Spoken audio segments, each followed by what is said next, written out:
Hello, fellow drone pilots. I'm Sarah, and my mission is to help you take your drone business from grounded to sky-high success. Running a drone business isn't just about flying. It's about avoiding pitfalls that can cost you clients, credibility, and cash. Today, we'll tackle the 10 mistakes that could sink your drone business faster than a dead battery. But don't worry, each mistake comes with actionable tips, and I'll also share how Leverage Launchpad can help offer you a plug-and-play solution to get things right the first try. Ready? Let's dive in. Number 1, skipping drone insurance. I know that paying for drone insurance can seem, a little excessive, especially if you're just getting started and don't have those clients or that cash flow yet. But imagine that your drone malfunctions during a shoot and crashes into someone's property, or worse, injures someone. Without insurance, you are the person who's going to be liable. So I kind of think of it like this. What if you had the worst case scenario, right? Your drone is attacked by an eagle and it falls into a Tesla, which crashes into a power line, which falls onto someone's house, which bursts into flames, and everybody turns and looks at you, right? Without insurance, you're on the hook for every penny of that damage. Now, that's the bad news. The good news is there are plenty of companies out there,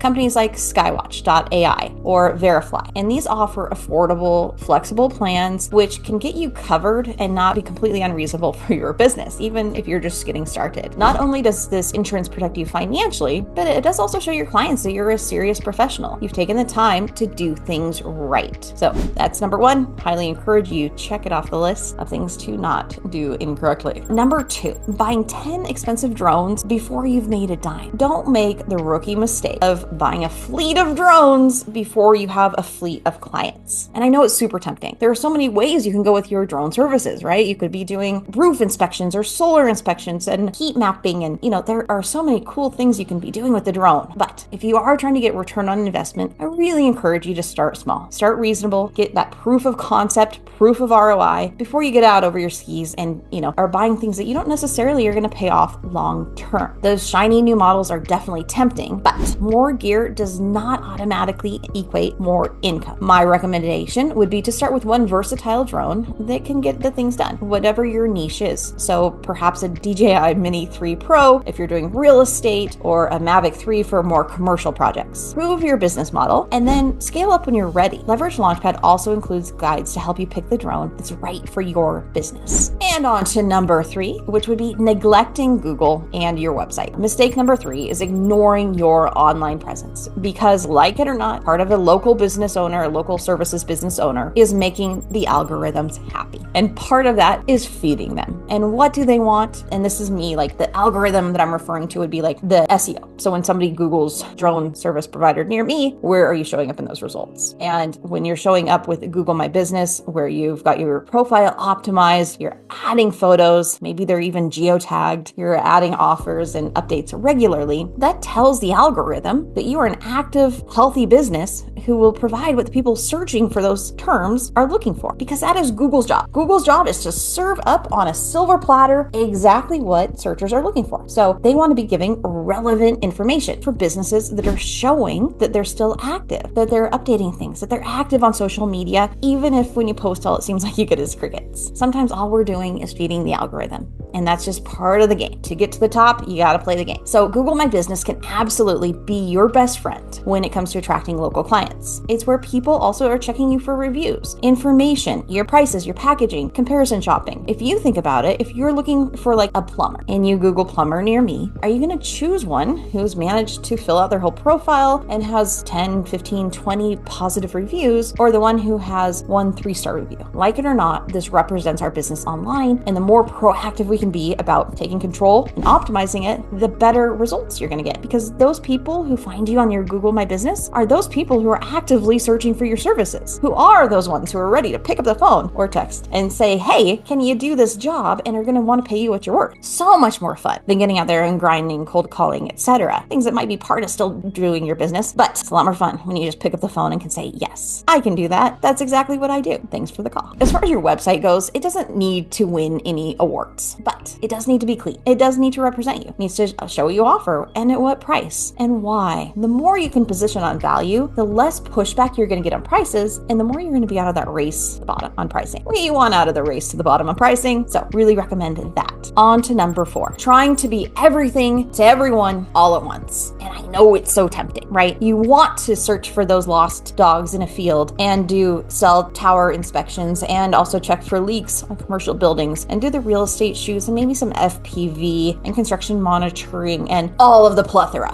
of things that can be done. But just because we can do it doesn't mean we should, right? Again, my strong position is that you should be the expert. When someone says, hey, do you know someone who does thermal roof inspections? People should say, oh yeah, I know the perfect person, because that's what you've built your reputation, your services around. And so you're going to be the one who's top of mind. And that's just not going to happen if you're kind of trying to do everything all at once, right? You can't be the person if you're trying to do it all. So that whole jack of all trades, master of none is really true in this world as well. So just something to bear in mind when you're trying to choose what it is at least when you're getting started, right? You can always add stuff down the road, but if you want to get established quickly, you can do expansion through niching down, which seems backwards, but I guarantee it works in the real world. Clients want specialists, not generalists. Another example would be if you need surgery. Are you going to go to your GP who has diagnosed pink eye this morning in some kid and is now treating somebody with nausea and vomiting, and then later they're going to go look at a weird rash and you're like, I think I might have appendicitis?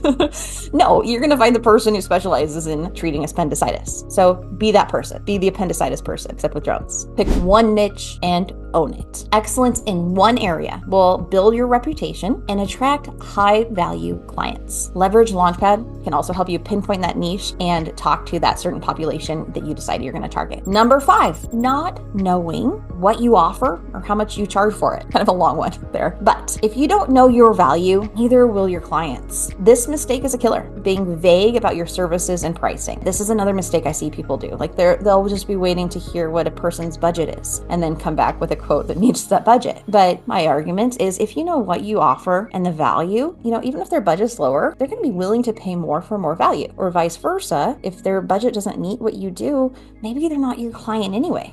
Right? We're not trying to serve everyone. We're trying to attract those people who are valuing the time. And the more that you can be that specialist and really say, yeah, this is what I prescribe. This is the best solution for what you're looking for. The more easy it's going to be to book those jobs. And then the more predictable your income is going to be and your ability to scale. So what's the fix there? My recommendation is to create 3 pricing tiers. The basic, the standard, and the premium, each with a specific value proposition. And of course, you're going to try to steer the most people to the middle tier, where you give the most value at the best price. But there are always going to be people who choose the premium. So make sure that that's out there too, because you never know. You never know who's going to choose that, who needs it, who wants it, who's got the budget. So don't ever try to predict that ahead of time. Just give it as an option. Number 6, being afraid to pick up the phone or send an email. Let's talk about fear of rejection, which is also kind of fear of success in some ways, but that's a whole different topic. If you're too scared to reach out to potential clients, somebody else is going to swoop in and take them. Cold outreach doesn't have to be intimidating. Leverage Launchpad can help you with that. We've got pre-made templates, things that just make it super simple to reach out and stay top of mind. The biggest thing though is just to reach out to prospects and reach out with confidence. Again, anchor on your value. What is it you offer? Not,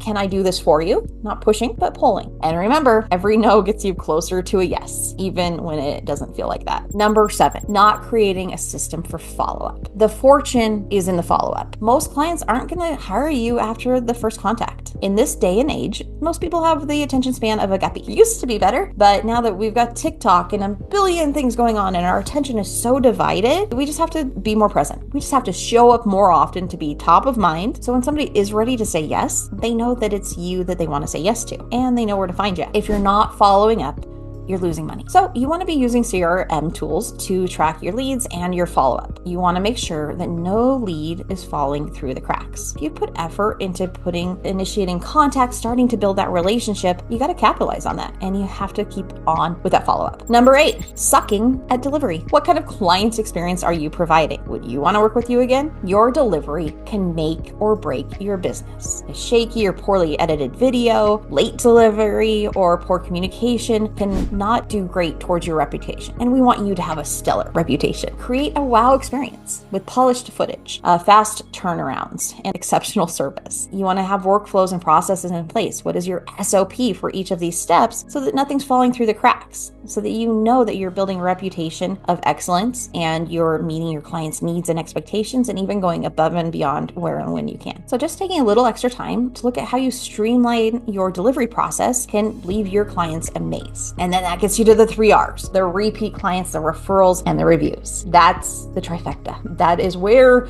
we get the flywheel going. And again, business just gets a little more fun. Number 9, ignoring SEO and automation. If you're not optimizing for search engines, you're invisible. And if you're manually trying to manage your social media and emails and social presence and posts, you're probably wasting your time. You can probably relate to it being like Friday at 3 o'clock and you're like, shoot, I haven't posted anything this week, but I got to keep the algorithm alive. I got to show people I'm active. I got to try to keep prospecting and planting the seeds because who knows what seed is going to pop when. So it's important. But my encouragement to you is don't let it go to the last minute. Just put a system in place. Plan your content ahead of time. Schedule it ahead of time. That way it's out there representing you, doing the work on your behalf without you having to think about it, right? That makes life a lot more easy, a lot more simple. And so that's really the way to go, especially when we're trying to do a million touches all at once in this busy world, right? You don't have time for a million touches, but automations do. And of course, if you'd like something that can help automate your online presence, boost your SEO, and keep you top of mind with prospective clients, by now in this video, you probably know that Leverage Launchpad is the best tool for you. And there is a link below this video if you want to do a free trial. I'd love to see inside. And now number 10, the moment you've all been waiting for, the worst offense when building your drone business. It is secretly being an alien and your drone is actually a UFO. And obviously this is a joke, but if your drone is actually a UFO, you've got bigger problems than what I can handle in this video. But more seriously, transparency matters. Clients need to trust you. They need to see that proof. They need to understand exactly what your value proposition is and what it is that you bring to the table. Being professional, authentic, and crystal clear about your capabilities and packages is the way to do that. And maybe keep that whole UFO thing under wraps. So there you have it.